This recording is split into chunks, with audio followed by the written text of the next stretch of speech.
जय हिंद बच्चों। तो हम आपके लिए अतुल महेश्वरी स्कॉलरशिप एग्जाम के लिए मैथ के कुछ मोस्ट इंपॉर्टेंट क्वेश्चंस लेकर आए हैं। इन सभी क्वेश्चंस को आप एग्जाम से पहले एक बार जरूर देख कर जाइएगा। ये सभी क्वेश्चंस वेरी वेरी इंपॉर्टेंट हैं, तो आप इन सभी क्वेश्चंस को पूरा देखिएगा और इस तरह के क्वेश्चंस की आप घर पे अच्छे से प्रैक्टिस करिएगा। और अगर आप चैनल पर पहली बार आए हैं तो चैनल को सब्सक्राइब और वीडियो को लाइक करना ना भूलिएगा, क्योंकि यहाँ पर आपको अतुल महेश्वरी स्कॉलरशिप से रिलेटेड सारी जानकारी सबसे पहले मिलती है और एक्यूरेट जानकारी मिलती है। तो चलिए हम लोग एक एक करके सारे क्वेश्चंस को कवर करते हैं और साथ में हम आपके लिए मेगा टेस्ट भी चला रहे हैं। कैसे उसको देना है वो भी हम आपको थोड़ा बता देते हैं, इसके बाद हम लोग क्वेश्चंस को करेंगे। ये जो आप लोगों का मेगा टेस्ट है, ये 100 क्वेश्चंस का मेगा टेस्ट होगा। जैसे क्वेश्चंस आपके एग्जाम में पूछे जाएंगे उसी पैटर्न पर आपको जो है मेगा टेस्ट में क्वेश्चंस देखने को मिलेंगी। अगर उसमें आप अच्छा परफॉर्मेंस करते हैं, सॉल्व कर पाते हैं क्वेश्चंस को, तो ये मानिए कि आप लोग एग्जाम में भी सॉल्व कर पाएंगे। तो सबसे पहले आ जाना है गूगल पर, सिंपली आपको सर्च करना है हिंदुस्तान नॉलेज। क्या सर्च करना है? हिंदुस्तान नॉलेज आपको सर्च करना है। तो जैसे आप हिंदुस्तान नॉलेज सर्च करेंगे तो आपके सामने ये पेज खुल के आ जाएगा। सिंपली आपको क्लिक करना है यहाँ पर, इसके होम पेज पर यहाँ पर क्लिक कर देना है। तो जैसे इस पर क्लिक करेंगे थोड़ी देर आपको वेट करना है। वेट करने के बाद आपका कुछ इस प्रकार जो है पेज खुल के आ जाएगा। सिंपली आपको क्या करना है, इस पर क्लिक कर देना है। तो जैसे इस पर क्लिक करोगे थोड़ी देर आपको वेट करना है। इसके बाद आपके सामने ये पेज खुल के आ जाएगा। ऊपर स्क्रॉल करते हुए आपको जाना है। यहाँ पर देखेंगे तो आपको लिंक एक्टिवेटेड 8 नवंबर 2024 7:30 बजे लिंक एक्टिवेट हो गई थी फॉर क्लास 9th और 10th 11th है। ठीक है, जैसे ही क्लिक हियर के बटन पर क्लिक करेंगे तो यहाँ पर आपका सामने जो है टेस्ट खुल के आ जाएगा। यहाँ से आपको अपना टेस्ट स्टार्ट करना है, स्टार्ट करके आपको अपना टेस्ट देना है। ठीक है, कल भी हुआ था, आज भी होगा। 7:30 बजे लिंक एक्टिवेट हो जाएगी 9th और 10th के लिए। जैसे अभी यहाँ पर क्लिक करेंगे तो यहाँ पर क्लिक करने पर देखिए अभी टाइम आपके पास बताएगा कि लगभग आपके पास 8 घंटे का टाइम है। 8 घंटे में जो क्विज है 7:30 घंटे में स्टार्ट हो जाएगी। ठीक है, यहाँ पर आकर जो है आप लोग 7:30 बजे चेक कर लीजिएगा कि ठीक है, इस तरह आपको अपनी जो है मेगा टेस्ट को देना है। यही जानकारी हमको आपको देनी थी। अब हम चलते हैं क्वेश्चंस की ओर, एक एक क्वेश्चन अच्छे से समझेंगे और जो आपको एग्जाम में आसानी से आप लोग कर सकें। तो सबसे पहला क्वेश्चन हमारा है, समान समय में ए बी की अपेक्षा 50% अधिक कार्य करता है, बी अकेले उस कार्य के कुल भाग को 20 दिन में करता है, तो ए तथा बी मिलकर उसी कार्य को कितने समय में समाप्त करेंगे। ठीक है, अब देखो यहाँ पर ए बी की अपेक्षा 50% अधिक काम करता है। ए क्या है? बी की अपेक्षा 50% अधिक काम करता है। तो हम मान लेते हैं कि अगर जो है बी 2 काम करता है, क्या करता है? बी 2 काम करता है, तो इसका मतलब ए कितना काम करता है? इसका मतलब ए 3 काम करता है। यानी 2 काम तो कर रहा है, उस 50% अधिक कर रहा है। 2 का 50% निकालेंगे तो कितना आएगा? 1 आएगा। तो 2 + 1 यानी कि 3 काम करता है।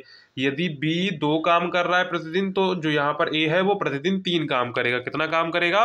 प्रतिदिन 3 काम करेगा। ये आपको समझ में आ गया। अगर बी 2 काम करता है तो ए कितना काम करेगा? तो ए 3 काम करेगा। ऐसे भी समझ सकते हैं, हम मान लेते बी कितना काम करता है? 100 काम करता है। ठीक है, इसकी क्षमता क्या है? 100 काम करने की प्रतिदिन। ठीक है, और जो ए है वो बी की अपेक्षा 50% अधिक कार्य करता है। इसका मतलब क्या है? 100 का 50% 50 हो जाएगा, और 100 तो वो एक्स्ट्रा कर ही रहा है, तो ये हो जाएगा 150 काम। कितना? 150 काम। इसका परसेंटेज निकालेंगे तो वही आएगा। अगर अनुपात निकालेंगे 2:3। मतलब कि अगर ये 2 काम करता है, बी 2 काम करता है, तो यहाँ पर ए जो है 3 काम करेगा। तो यहाँ पर इनकी क्षमता निकाल ली हमने क्या किया? ए और बी की क्षमता। तो बी कितना काम कर रहा है? 2 काम कर रहा है, तो उसी समय में ए 3 काम करता है। ये क्या है? ये इनकी क्षमता है। क्या है? ये इनकी क्षमता है। यानी कि बी एक दिन में 2 काम कर लेता है, और कह रहा है बी अकेले उस कार्य के कुल भाग को 20 दिन में करता है। यानी कि पर डे 2 काम करता है, और टोटल काम कितने दिन में समाप्त करता है? 20 दिन में समाप्त करता है। मतलब कुल काम कितना हो जाएगा? तो कुल काम बराबर पर डे कितना काम करता है? 2 काम करता है। कितने दिन करता है? 20 दिन करता है। कुल काम हो गया 40। कितना हो गया? कुल काम हमने निकाल लिया 40। ठीक है, अब यहाँ पर देखो कुल काम हमने निकाल लिया, और ए और बी कितना काम कर रहा था? ए पर डे 3 काम कर रहा था, बी और पर डे 2 काम कर रहा था। अगर ये दोनों मिला के काम करेंगे तो 5 काम पर डे होगा। कितना काम होगा? 5 काम पर डे होगा। हमको निकालना है कि ए और बी मिलकर उसी कार्य को कितने समय में करेंगे। जब ए प्लस बी मिलकर दोनों काम करेंगे तो टोटल काम कितना 40 मिलकर कर रहे हैं, तो कितना 5 काम पर डे कर रहे हैं, इससे काट देंगे तो पनवट 40 यानी कि 8 दिन लगेंगे। कितने दिन लगेंगे? 8 दिन लगेंगे। सिंपल है। तो यहाँ पर राइट आंसर क्या हो जाएगा? तो यहाँ पर राइट आंसर आपका हो जाएगा सी वाला। क्या हो जाएगा? सी वाला राइट आंसर हो जाएगा 8 दिन। तो सबसे पहले हमने क्या निकाला? सबसे पहले हमने इसकी क्षमता निकाली। क्या निकाली? क्षमता निकाली। ए की क्षमता क्या है? 3 काम पर डे करना, और बी की क्षमता है 2 काम पर डे करना। इतना आपको समझ में आ गया। अब देखो, बी अकेले उस कार्य के कुल भाग को 20 दिन में करता है, यानी कि पर डे जो बी है पर डे 2 काम कर रहा है और उसको 20 दिन लग रहे हैं, तो कुल काम बराबर क्या हो जाएगा? कुल काम बराबर 2 काम पर डे कितना दिन लग रहा? 20 दिन लग रहा, मतलब कुल काम है 40। कितना काम है? कुल काम है 40। ठीक है। अब देखो यहाँ पे, और ए प्लस बी मिलकर, अगर दोनों मिलकर काम करेंगे तो पर डे कितना काम होगा? ये 3 काम कर रहा है, ये 2 काम कर रहा है, तो पर डे 5 काम होगा। कितना काम होगा? पर डे 5 काम होगा। और ए तथा बी मिलकर जो है 40 काम कितने दिन में करेंगे? तो 40 काम के लिए क्या करेंगे? ए प्लस बी मिलकर अगर काम करते हैं तो 40 काम है पूरा, और 5 काम पर डे किया जा रहा है, डिवाइड कर देंगे, यानी कि 8 दिन लगने वाले हैं। कितने दिन लगने वाले हैं? 8 दिन लगने वाले हैं। ठीक है। तो ऑप्शन नंबर यहाँ पर आपका क्या करेक्ट हो जाएगा? तो ऑप्शन नंबर यहाँ पर आपका जो करेक्ट हो जाएगा वो करेक्ट हो जाएगा 8 दिन। क्या हो जाएगा? 8 दिन हो जाएगा। सिंपल है। ऐसे ही आपको क्वेश्चंस को करना है। ठीक है। अब चलते हैं नेक्स्ट क्वेश्चन देखते हैं। नेक्स्ट क्वेश्चन क्या कह रहा है, देखो। कोई धनराशि साधारण ब्याज की किसी दर से 8 वर्ष में 2900 तथा 10 वर्ष में 3000 हो जाती है। अब देखो यहाँ पर क्या कह रहा है, इसको सवाल को समझेंगे। तो यहाँ पर सवाल में हमको सबसे पहले तो पता है कि मूलधन तो हमको पता नहीं क्या है। मूलधन यानी कि प्रिंसिपल तो हमको पता नहीं है। ठीक, इतना हम मान लेते हैं। प्रिंसिपल यहाँ पर हमको पता नहीं है। लेकिन 8 साल में क्या होता है? 8 साल में 2900 रुपये हो जाते हैं। क्या होता है? अमाउंट कितना हो जाता है? तो अमाउंट हमारा 2900 हो जाता है। ठीक है। और इसके बाद 2 वर्ष बाद जो है 2 ईयर के बाद जो हमारा अमाउंट कितना हो जाता है? 3000 हो जाता है। कितना हो जाता है? 3000 हो जाता है। मतलब कि यहाँ पर इंटरेस्ट कितना हुआ? इंटरेस्ट हुआ 100 रुपये। कितना हुआ? इंटरेस्ट हुआ 100 रुपये। कितने ईयर में? 2 साल में इंटरेस्ट हुआ आपका 100 रुपये। तो 1 साल में इंटरेस्ट कितना हो जाएगा? 1 साल में इंटरेस्ट हो जाएगा 50। इतना आपको समझ में आ गया कि 1 साल में इंटरेस्ट कितना हुआ? तो 1 साल में इंटरेस्ट हुआ 50। इतना आपको समझ में आ गया। अब देखो आगे यहाँ पर,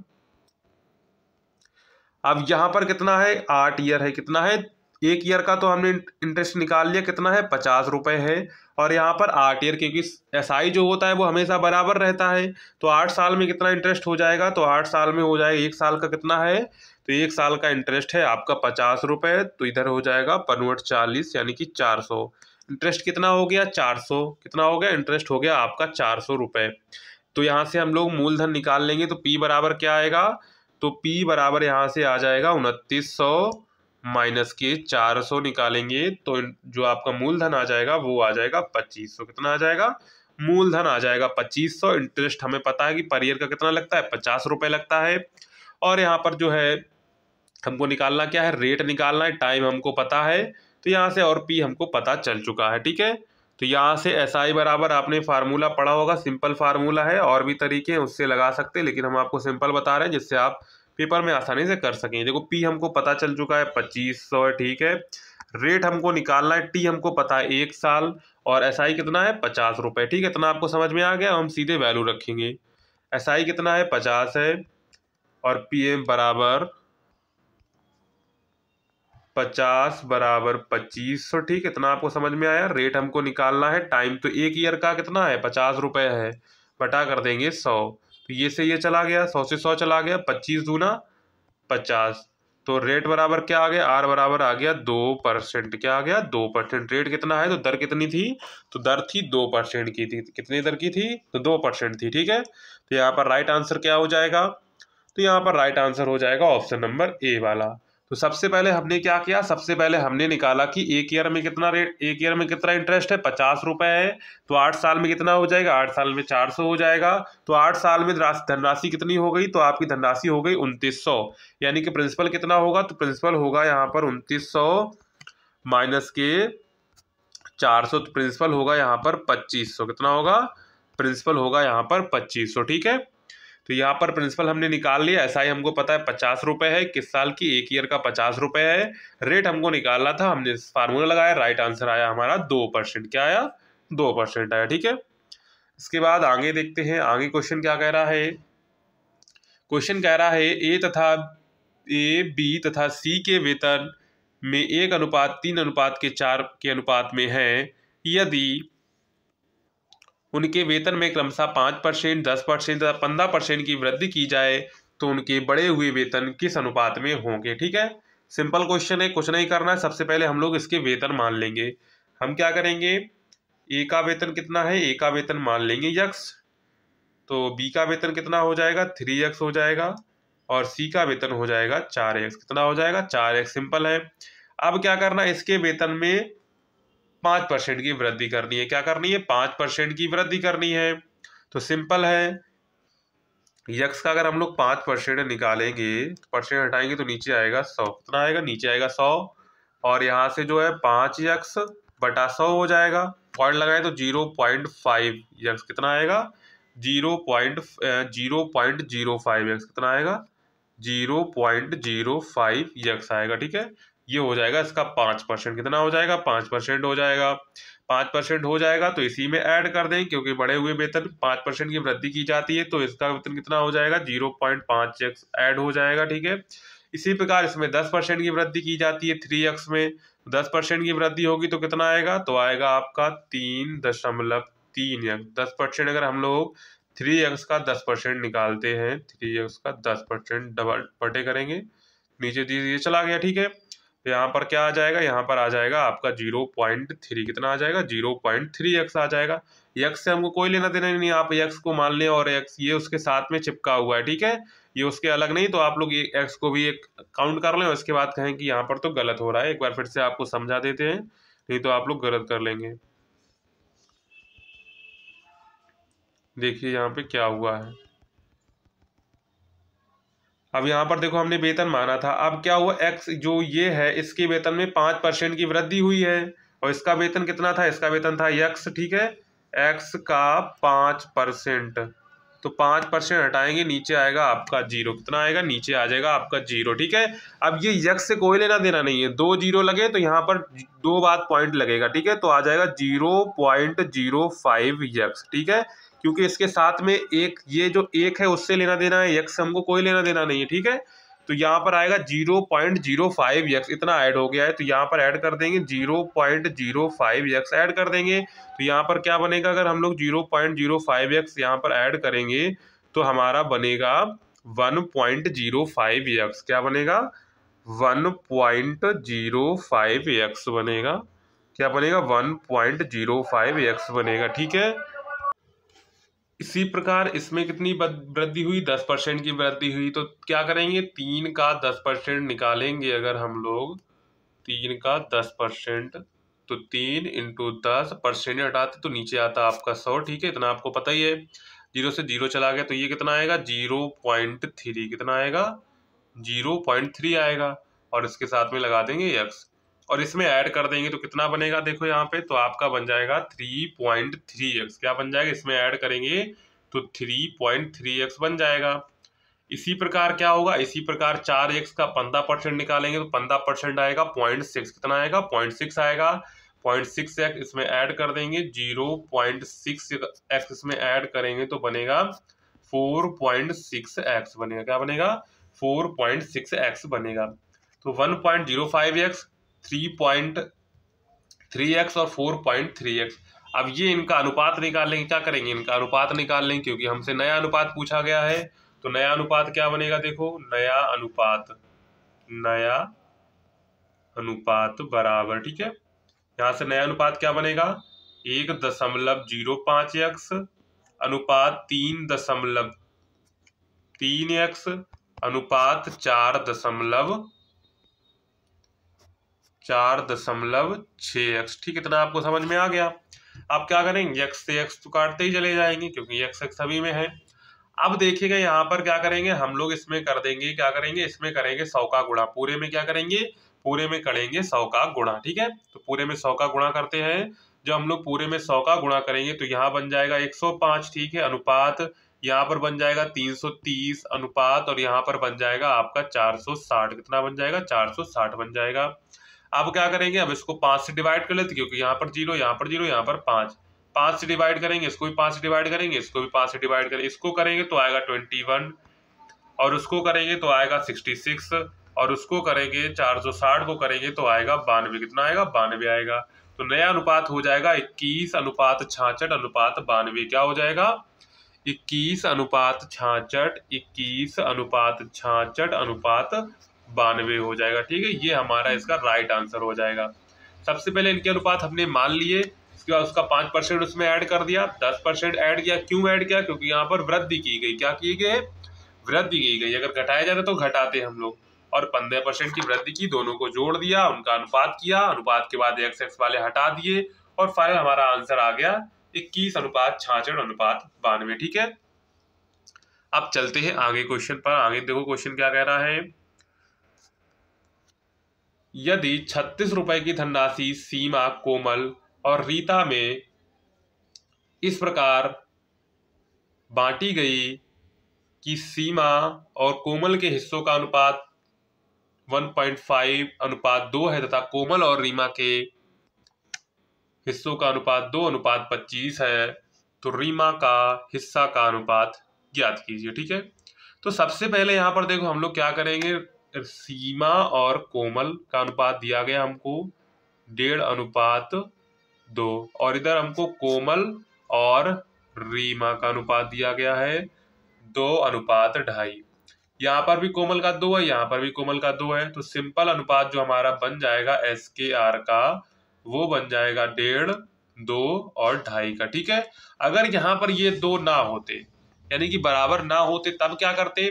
तब हम लोग इनका रेशियो बराबर करते, चाहे इसमें कोई संख्या गुणा करते और इसमें भी कोई संख्या गुणा करके बराबर करते, और जब बराबर आ जाता तो हम लोग तीनों का रेशियो लिख देते। तो फाइनली हमारा तीनों का रेशियो क्या आया है? SKR का, एस का मतलब सीमा, सीमा कितना आया? 1.5, और कोमल का कितना आया? 2 आया, और रीता का कितना आया? 2.5।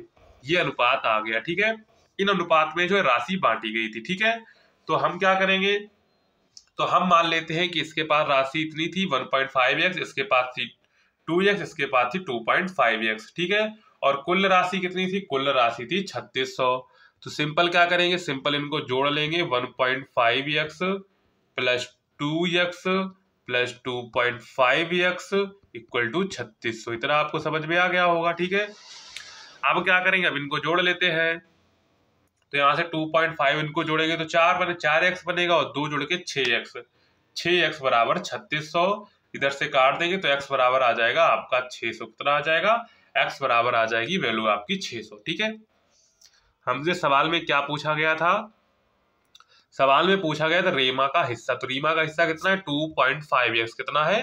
2.5x है, x की वैल्यू है 600, रख देंगे 2.5 x है, और जिसकी x की वैल्यू है 600, गुणा करेंगे आए तो 1500। कितना आएगा? 1500 आएगा। तो रीमा का हिस्सा कितना हो गया? रीमा का हिस्सा होगा 1500। अगर हमसे सीमा का पूछा था तो हम लोग 1.5 में गुणा कर देते 600 का। अगर हमसे पूछा जाता कोमल का तो हम लोग 2 गुणे 600 कर देते। ठीक है, अलग अलग है, जैसा जिसका उत्तर पूछा जाएगा। तो यहाँ पर राइट आंसर आपका हो जाएगा 1500। ऑप्शन नंबर आपका सी वाला यहाँ पे करेक्ट हो जाएगा। ठीक है, इसके बाद नेक्स्ट क्वेश्चन कह रहा है, यदि x बराबर y बटा 3, y बराबर z बटा 3 हो तो x अनुपात y अनुपात z बराबर है। पहले क्वेश्चन यहाँ पर हमको दी गई है x बराबर y बटा 3। ठीक है, इतना समझ में आ गया आपको, और y बराबर दिया गया है z बटा 3। इतना आपको समझ में आ गया। ठीक है, अब हम लोग क्या करेंगे, हम लोग जो x की वैल्यू है वो z में ही कन्वर्ट कर लेते हैं, क्योंकि y की वैल्यू भी z/3 में है। अगर हमको इनको अनुपात निकालना है तो x से या तो फिर 2 चीजें हमें विलोप करनी पड़ेंगी। तो हम यहाँ पर क्या कर रहे हैं, x और y को विलोप कर लेंगे z के पदों में। तो y तो है z के पदों में, लेकिन x क्या है? z के पदों में नहीं है। तो ये वाली y की जो वैल्यू है उठा के यहाँ पर y में रख देंगे। ठीक है, तो यहाँ से रखते हैं हम लोग x बराबर, y की वैल्यू क्या थी? z बटा 3 थी, और बटा 3 तो z बटा 9 बन जाएगा। क्या बन जाएगा? z/9। x की वैल्यू कितनी बन जाएगी, z/9 बन जाएगी। y की वैल्यू आ गई आपकी z/3, ठीक है। और z तो वैल्यू z ही है, ठीक है। सिंपल क्या करेंगे, अब हम लोग यहाँ पर रखेंगे z वैल्यू की गणना करेंगे। तो यहाँ से देखो x की वैल्यू कितनी थी, x की वैल्यू थी आपकी z/9 थी अनुपात y की वैल्यू थी z/3 अनुपात z। तो सबसे पहले तो z हट जाएगा, ठीक है। अब यहाँ पर क्या करेंगे, अब हम लोग क्या करेंगे, पूरे में यहाँ पर 9 और 3 इनका लासा लेंगे, तो लासा आएगा 9, पूरे में 9 का गुणा कर दिया जाएगा। 9 का इसमें अगर गुणा करेंगे और इसमें 9 का गुणा करेंगे और इसमें 9 का गुणा करेंगे, तो ये तो 9 से 9 चला गया, तो 1 आया अनुपात, इसमें 3 त्रिका 9, 1/3, इसके जो 1 ही था तो आ गया 9। तो 1/3/9। राइट आंसर क्या होगा, एक्स वाई जेड का अनुपात क्या होगा, तो एक्स वाई जेड का अनुपात होगा 1/3/9 होगा, ठीक है। सिंपल है। सबसे पहले हमने क्या किया, एक्स और वाई को जेड के पदों में रख लिया और इसके बाद इसमें आके वैल्यू रख दी और हमने जो है अनुपात निकाल लिया, ठीक है। अब चलते हैं नेक्स्ट क्वेश्चन देखते हैं। नेक्स्ट क्वेश्चन क्या कह रहा है, देखो, सफल और असफल छात्रों का अनुपात 6:1 है। यह अनुपात 9:1 हो जाता है अगर 6 छात्र और सफल हो जाते हैं, तो कुल छात्र कितने हैं। तो हम लोग क्या करेंगे, हम मान लेते हैं कि सफल छात्र कितने हैं, 6x है, और असफल जो छात्र हैं वो x है, क्योंकि 1x है तो इसको x क्या लिख दें या फिर 1x लिख दें। इतना आपको समझ में आ गया। तो अनुपात भी अगर हम लोग इसका निकालेंगे 6x अनुपात x, तो आएगा 6:1 ही, ठीक है। इतना आपको समझ में आ गया। अब देखो यहाँ पे आगे क्या करना है। ये आपके थे सफल, मतलब कि पास स्टूडेंट हमने माने 6x और फेल स्टूडेंट हमने माने x, ठीक है। इतना आपको समझ में आ गया। अब देखो, जब क्या होता है, जब जो है वह अनुपात 9:1 हो जाता अगर 6 और छात्र सफल हो जाते हैं, यानी कि सफल छात्रों में 6 छात्र और जुड़ जाते हैं, लेकिन फेलों की संख्या वही रहती, क्या होती है, फेल की संख्या वही रहती, तो अनुपात कितना हो जाता है, 9:1 हो जाता है। सिंपल क्या करेंगे, तेरे गुणा करेंगे, तो 6x + 6 = 9x। सिंपल है। इसको उधर ले जाएंगे तो 9x में 6x कम होगा तो बचेगा 3x। कितना बचेगा, 3x बचेगा। तो 3x बराबर आपका इधर कितना है, 6 है, कितना है, 6 है। तो x बराबर आ गया आपका 2। क्या आ गया, x बराबर 2 आ गया, ठीक है। अब हमसे पूछा गया था कि कुल छात्र कितने हैं। तो यहाँ पर देखो, सफल छात्रों और असफल छात्रों का अनुपात हमको दिया गया था, कितना था, 6:1 था, और उसके हमने मान ली थी 6x और x। तो टोटल छात्र कितने हो जाएंगे, तो टोटल छात्र कितने होंगे, जो फेल हो गए और जो पास, दोनों को टोटल छात्र माना जाएगा। तो पास कितने थे, 6x थे, फेल कितने थे, x 6x। 6x की वैल्यू कितनी, 2, तो 12 छात्र हो गए पास, और जो है इधर 2 छात्र हो गए फेल। तो कुल छात्र कितने हो गए, 12 2 14। कुल छात्र कितने हो गए, 14 छात्र हो गए। तो हमारा राइट आंसर क्या हो जाएगा, तो राइट आंसर हमारा हो जाएगा 14। क्या हो जाएगा, राइट आंसर हमारा हो जाएगा 14, ठीक है। सिंपल क्वेश्चन था, ऐसे ही आपके क्वेश्चन एग्जाम में आएंगे तो आपको ऐसे ही करना है। इसके बाद देखते हैं नेक्स्ट क्वेश्चन। एक थैली में क्या कह रहा है, एक थैली में 25 पैसे, 10 पैसे तथा 5 पैसे के सिक्के कितने हैं, 1:2:3x के अनुपात में। यदि थैले में 30 रुपए हैं तो 5 पैसे के सिक्कों की संख्या है। तो हम मान लेंगे, क्या करेंगे, हम मान लेते हैं कि 25 पैसों के सिक्कों की संख्या x है, 10 पैसों की सिक्कों की संख्या 2x है, और जो है 5 पैसों की सिक्के की संख्या 3x। इतना आपको समझ में आ गया, ठीक है। इतने सिक्के हो गए, लेकिन यहाँ पर धनराशि किसमें दी गई, रुपए में दी गई, तो इन सबको रुपए में कन्वर्ट कर लेंगे। 25 पैसे को 1 रुपए में कन्वर्ट करेंगे तो 1/4 होगा, इसको कन्वर्ट करेंगे तो 1/10 बनेगा, इसको कन्वर्ट करेंगे तो 1/20 बनेगा। कितना बनेगा, 1/20 बनेगा। सिंपल है। अब क्या करेंगे, अब हम लोग बराबर कर देंगे, ठीक है। सिक्के कितने हैं, ये 25 पैसे के सिक्के कितने, 1 है, और 25 पैसे की वैल्यू कितनी है रुपए में, 1/4 है, ठीक है। प्लस 25 पैसे सिक्कों की संख्या कितनी है, 2x, कितनी है, 2x है, और वैल्यू कितनी है, 1/10 है। प्लस अनुपात कितने, 3x है, वैल्यू कितनी है, 1/20, कितनी है, 1/20 है, ठीक है।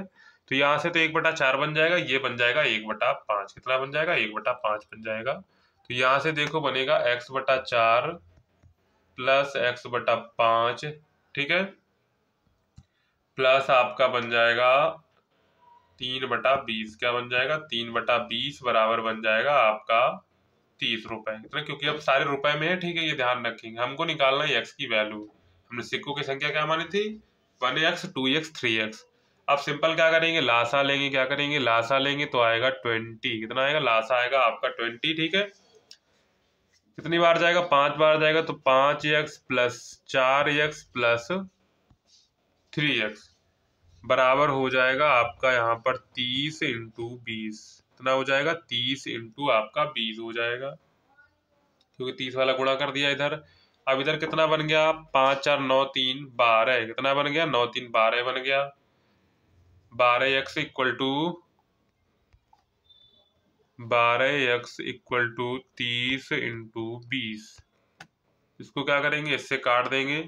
तो पहले सबसे पहले काटेंगे 2 से, तो 6x आएगा, और इधर आपका बन जाएगा 10। इसको काट दें 56 30 5 बार, तो x बराबर वैल्यू कितनी है, x बराबर वैल्यू आई 50। कितनी आई, 50 आई। अब यहाँ पर हमसे पूछा गया 5 पैसों की सिक्कों की संख्या, और 5 पैसों के सिक्कों की संख्या हमने कितनी मानी थी, 3x मानी थी। तो 3x की वैल्यू कितनी, 50, तो आ जाएगा 150। कितना आ जाएगा, 150। तो सिक्कों की संख्या कितनी हो जाएगी 5 पैसे के, तो 5 पैसे के सिक्कों की संख्या हो जाएगी 150। ऑप्शन नंबर यहाँ पर आपका जो करेक्ट हो जाएगा वो करेक्ट हो जाएगा डी वाला 150। ठीक है, सिंपल है। ऐसे तरह का क्वेश्चन भी आपके एग्जाम में पूछा गया था, तो ये भी आपके एग्जाम के लिए इम्पोर्टेंट है। ठीक है, तो आप सभी इन क्वेश्चंस को अच्छे से तैयार करिएगा। चलते हैं नेक्स्ट क्वेश्चन देखते हैं। नेक्स्ट क्वेश्चन क्या कह रहा है, किसी वस्तु को 535 में बेचने पर उतना ही लाभ प्राप्त होता है जितना कि उस वस्तु को 465 में बेचने पर हानि होती है। बताएं कि उस वस्तु का क्रय मूल्य क्या है। तो सबसे पहले हम लोग क्या करेंगे, सबसे पहले हम लोग मानेंगे कि वस्तु का क्रय मूल्य कितना है। वस्तु का क्रय मूल्य है x। क्या करेंगे, वस्तु का जो सीपी है, सीपी बराबर क्या हो जाएगा, सीपी बराबर हो जाएगा x। ठीक है, इतना हमको आपको पता होगा क्योंकि हमसे जो पूछा गया वो हम मान लेंगे। तो सीपी बराबर जो हो जाएगा वो x हो जाएगा। अब देखो, बेचने पर लाभ होता है, तो लाभ जब लाभ बराबर क्या हो जाएगा, 535 में बेचने पर उतना ही लाभ प्राप्त हो। तो लाभ कितना, और लाभ बराबर क्या होता है, लाभ बराबर होता है विक्रय मूल्य माइनस के क्रय मूल्य। विक्रय मूल्य कितना है, 535 माइनस के x। ठीक है, इतना आपको समझ में आ गया। देखो यहाँ पर सीपी हमने x माना, लाभ बराबर क्या होता है, लाभ बराबर होता है विक्रय मूल्य माइनस के क्रय मूल्य, और यहाँ पर विक्रय मूल्य कितना है 535, क्रय मूल्य था x। हमने इतना कर लिया। हानि बराबर क्या होता है, विक्रय मूल्य माइनस के क्रय मूल्य माइनस के विक्रय मूल्य। तो क्रय मूल्य कितना है x, बेचा कितने में, 465 में। ठीक है, घटा दिया माइनस। अब यहाँ पर कहा गया है जितने में लाभ प्राप्त होता है जितने की उस वस्तु पर हानि होती है, यानी कि हानि और जो लाभ है वो क्या है, बराबर है। तो लाभ और हानि हम बराबर कर देंगे। ठीक है, तो यहाँ से देखो 535 माइनस के x बराबर x माइनस के 465। सिंपल है, इसको x को उधर लेकर जाएंगे और इसको माइनस वाले को उधर लेकर आएंगे, तो 2x बराबर 535 प्लस 465। ठीक है, तो यहाँ से x 2x बराबर कितना बन जाएगा, आपका बन जाएगा 1000। कितना बन जाएगा, 1000 बन जाएगा। 2 से काट देंगे तो x बराबर बन जाएगा 500। कितना बन जाएगा, x बराबर वैल्यू आ जाएगी 500, यानी कि क्रय मूल्य कितना होगा, तो क्रय मूल्य होगा 500। तो ऑप्शन नंबर यहाँ पर आपका क्या करेक्ट हो जाएगा, तो ऑप्शन नंबर यहाँ पर आपका जो है बी वाला करेक्ट हो जाएगा, 500। सिंपल क्वेश्चन है, कुछ नहीं करना था। आप देखो नेक्स्ट क्वेश्चन क्या कह रहा है। नेक्स्ट क्वेश्चन कह रहा है, दया और उसकी पुत्री की वर्तमान आयु में 4:1 का अनुपात है। यदि 4 वर्ष बाद 4:5 अनुपात हो जाता है, ठीक है, 14:5 अनुपात हो जाएगा, तो पुत्री की वर्तमान आयु कितनी है। तो हम मान लेते हैं कि दया की वर्तमान आयु कितनी है, 4x है, और पुत्री की वर्तमान आयु x मान लेते क्योंकि हमको अनुपात दिया गया है। तो हमने इतना मान लिया 4x अनुपात x। सिंपल है, कुछ नहीं करना था इसमें, तो सिंपल है। 4 वर्ष बाद क्या होगा, 4 वर्ष बाद जो है उनकी आयु का अनुपात कितना हो जाता है, 14:5 होता है। 4 वर्ष बाद उनकी आयु क्या हो जाएगी, दया की आयु हो जाएगी 4x + 4, और उसकी पुत्री की आयु हो जाएगी x + 4। इतना तो आपको समझ में आ गया होगा, क्योंकि अगर वर्तमान आयु 4x है तो 4 वर्ष बाद क्या होगी, 4x + 4 होगी। अगर वर्तमान आयु उसकी पुत्री की x है तो 4 वर्ष बाद क्या होगी, x + 4 होगी। सिंपल है, और उनका रेशियो हमको दिया गया है 14:5 दिया गया, सिंपल है, वही रख देंगे। 4x + 4/x+4, इनका रेशियो हमको दिया गया है 14:5। सिंपल क्या करेंगे, गुणा करेंगे। इधर बन जाएगा 5 चौको 20x + 20, इधर हो जाएगा आपका 14x + 56। क्या बनेगा, गुणा करेंगे तो गुणा करने पर आपका बनेगा 20x + 20 बराबर बनेगा आपका इधर 14x + 56। सिंपल है। आप क्या करेंगे, इसको इधर लेकर आएंगे, उसको उधर लेकर जाएंगे। यहाँ से आपका 6x बचेगा और 20 में जाएगा, 56 में 20 जाएगा तो आपका 36 बचेगा। 6 से काट देंगे तो x बराबर आ जाएगा 6। यानी कि पुत्री की आयु कितनी हो जाएगी, तो पुत्री की आयु हो जाएगी 6 वर्ष। कितनी हो जाएगी, 6 वर्ष हो जाएगी।